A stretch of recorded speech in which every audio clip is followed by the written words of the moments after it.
नमस्कार दोस्तों, एक बार फिर से स्वागत है आप सभी का जेबीएन राजस्थान न्यूज के अंदर। लेकर आ चुके राजस्थान की 10 बड़ी खबरों में आज जानेंगे। जयपुर, जोधपुर और उदयपुर में कल से 5G डेटा शुरू। बीकानेर में सर्दी का 57 साल पुराना रिकॉर्ड टूटा। वित्त मंत्री बनने के बाद निर्मला सीतारमण का पहला राजस्थान दौरा। पेपर लीक मामले को लेकर युवाओं ने निकाली आक्रोश रैली, धरना भी दिया। गेहूं और चने का क्लेम भी मंजूर हुआ। सरकार घर घर जाकर पूछेगी दवा पेंशन मिली या नहीं मिली। ऐसे करके 10 बड़े अपडेट निकल कर आ रहे हैं, जानेंगे एक एक करके। उससे पहले अभी तक आपने चैनल को नीचे लाल बटन दबाकर सब्सक्राइब नहीं किया है तो जल्दी से नीचे लाल बटन दबाकर चैनल को सब्सक्राइब कीजिए और बेल आइकन को ऑल पे प्रेस कीजिए। साथ ही कमेंट करके बताइए आप राजस्थान की कौन सी सिटी शहर गांव से हमारी इस वीडियो को वॉच करें, ताकि मैं पता चल सके कहां तक हमारी इस वीडियो को देखा जा रहा है। जान लेते पूरी अपडेट क्या रहेगी। जयपुर, जोधपुर और उदयपुर में कल से होंगे 5G डेटा लॉन्च। राजस्थान के 3 शहरों में शनिवार से रिलायंस जियो के उपभोक्ताओं को 5G की सर्विस मिलने लगेगी। जयपुर, जोधपुर और उदयपुर में कंपनी 5G शुरू करने जा रही है। इसमें 1000 Mbps की स्पीड तक मिलने का दावा कंपनी कर रही है। इस सर्विस का कल से मुख्यमंत्री अशोक गहलोत लोकार्पण करेगी। बता दें कि रिलायंस 22 अक्टूबर को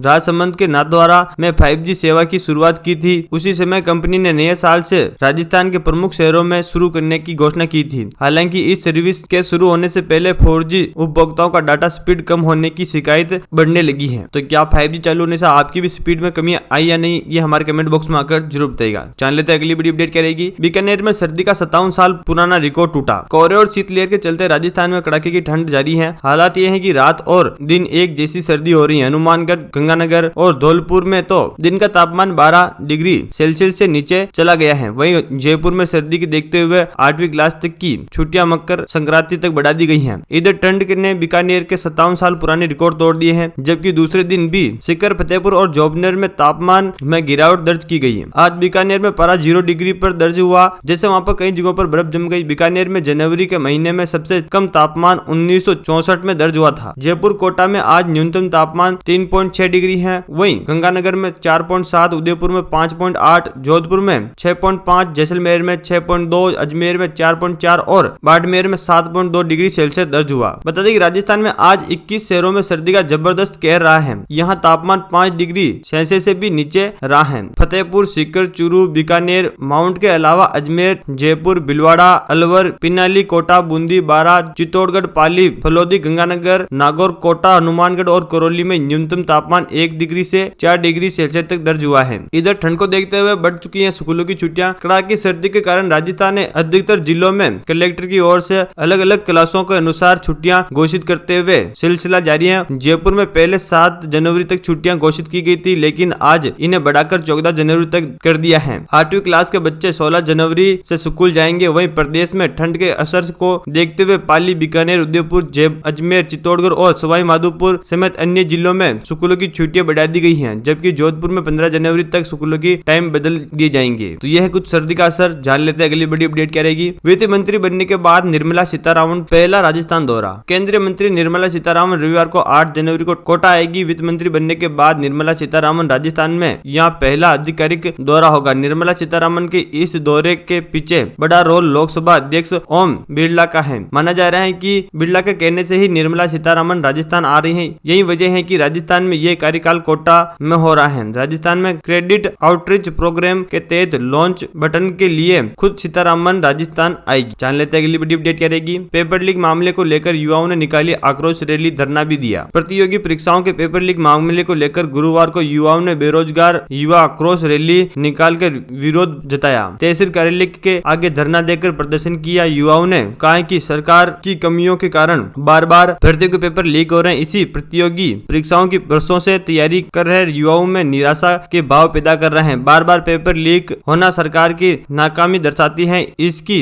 रोकथाम के लिए सरकार को कठोर कदम उठाना, कानून बनाकर दोषियों को कड़ी से कड़ी सजा दिलाई जाए। आक्रोश रैली मुख्य बाजार, मन road, Ambedkar circle, bus stand होते हुए एसडीएम कार्यालय पहुंची, जहां धरना दिया गया। युवाओं के प्रतिनिधि मंडल ने एसडीएम को सीएम ने नाम ज्ञापन दिया। ज्ञापन में पेपर लीक मामले सीबीआई जांच करवाने, दोषियों पर कठोर कार्रवाई करने की मांग की गई। आइए जान लेते हैं अगली बड़ी अपडेट क्या रहेगी। गेहूं और चने का क्लेम हुआ मंजूर। समय पर किसानों व सरकार के फसल बीमा की प्रीमियम राशि वसूलने वाले बीमा कंपनी ने 1 साल बाद रबी की पिछली सीजन में हुए खराब फसल का बीमा क्लेम जारी कर दिया है। जिस जिले के किसानों को 28 करोड़ रुपए मिलेंगे। कुछ तहसीलों में बीमा क्लेम अगले कुछ ही दिनों में जारी होने की संभावनाएं हैं। दरअसल किसानों को उसकी फसल को मौसम व अन्य नुकसान से बचाने बचाने के लिए सरकार की ओर से प्रधानमंत्री फसल बीमा संचालित हो रही है। जिले के एग्रीकल्चर इंडियन एसोसिएशन कंपनी की ओर से फसल बीमा किया गया था। इसके तहत जिले में 127 लाख हेक्टेयर फसल का बीमा किया गया था, जिसमें करीब 3 लाख किसानों को 4.86 लाख फसल बीमा पॉलिसी बनी थी। जिले में इस फसल के लिए गेहूं, चना, सरसों, मेथी फसल का बीमा हुआ था। पिछले साल पहले पाला पड़ने और उसके बाद बेमौसम बरसात तथा मौसम खराबी के चलते गेहूं, चना की फसल नुकसान हुई थी, तो उसका क्लेम अब जाकर पास हुआ और अब किसानों के दिल को राहत मिली है। जान लेते हैं अगली बड़ी अपडेट क्या रहेगी। सरकार घर घर जाकर पूछेगी दवा या पेंशन मिली या नहीं। अब ये सवाल सरकार के अफसर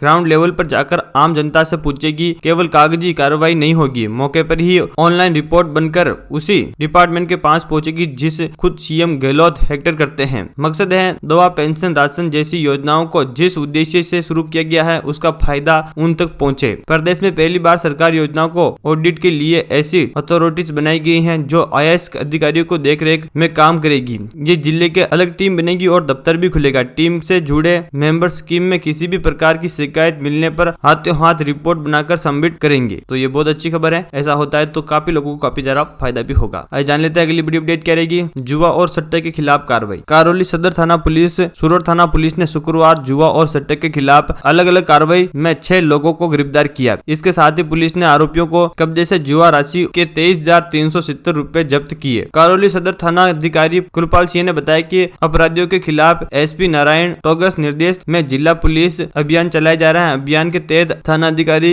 करौली कुलदीप सिंह और उनकी टीम ने स्थल बस स्टैंड सार्वजनिक स्थल पर जुआ खेलते हुए 5 लोगों को गिरफ्तार किया। जान लेते हैं अगली बड़ी अपडेट क्या रहेगी। पटवारी को 50,000 रुपए घूस लेते पकड़ा। सीकर एसपी शुक्रवार को एक पटवारी को 50,000 रुपए रिश्वत लेते हुए गिरफ्तार किया। फिलहाल एसपी पटवारी के आवास और अन्य ठिकानों पर सर्च जारी है। कार्रवाई सीकर एसबी टीम के उप अधीक्षक राजेश जहांगीर के नेतृत्व में की गई है। परिवादी ने एसबी में शिकायत दी। उसकी खरीदी हुई जमीन का नामांतरण खोलने के एवज में सीकर के 15 हेक्टेयर का पटवारी हसुराम चौधरी 1 लाख रुपए तक की रिश्वत मांग रहा था। जान लेते हैं अगली बड़ी अपडेट क्या रहेगी। मुख्यमंत्री किसान मित्र ऊर्जा योजना। राज्य सरकार की ओर से शुरू की गई मुख्यमंत्री किसान ऊर्जा मित्र फ्लैगशिप योजना के तहत दिसंबर माह तक डिस्कॉम बाड़मेर की ओर से जिला के 3.03 लाख कृषि बिलों पर किसानों को 68.87 करोड़ रुपए की सब्सिडी डिस्कॉम की ओर से जारी की गई। साथ ही योजनाओं के लाभ के कारण ही जिले के करीब 49,308 कृषि बिल निःशुल्क राशि के जरिए हुए। अधीक्षण अभियान बाड़मेर अजय माथुर ने बताया कि करीब 49,308 कृषि बिल को शून्य राशि में बिल दिए गए। तो ये बहुत बड़ी बात है। अगर किसानों को इसी तरह से फायदा मिलता है सरकार के तो काफी अच्छी बात है। जान लेते हैं अगली बड़ी अपडेट क्या रहेगी। कृषि उपज मंडी जिसों के भाव जान लेते हैं पूरे भाव। जीरा के 21,000 से लेकर 33,000 तक हैं। गंवार के 5,000 से लेकर 5,650 तक हैं। मूंग के 6,500 तक से लेकर 8,000 तक हैं। सौंफ के 12,000 से लेकर 14,500 तक हैं। ईस्ट बंगाल के 11,000 से लेकर 16,000 तक हैं। तिल के 10,000 से लेकर 13,800 तक हैं। ज्वार के 3,000 से लेकर 4,800 तक हैं। सरसों के 5,000 से 500 तक हैं। वहीं तारा मीरा के 4500 से 5100 तक हैं। चना के 3800 से लेकर 4600 तक हैं। वहीं मेथी के 4,800 से लेकर 5,900 तक हैं। तो ये रहे आज के कृषि मंडी के भाव। आज के वीडियो में बस इतना ही दोस्तों। वीडियो चल रहा तो वीडियो को लाइक, कमेंट, शेयर कीजिए और चैनल पर नहीं है तो चैनल को सब्सक्राइब कीजिए और बेल आइकन को ऑल प्रेस कीजिए और कमेंट करके बताइए आप हमारे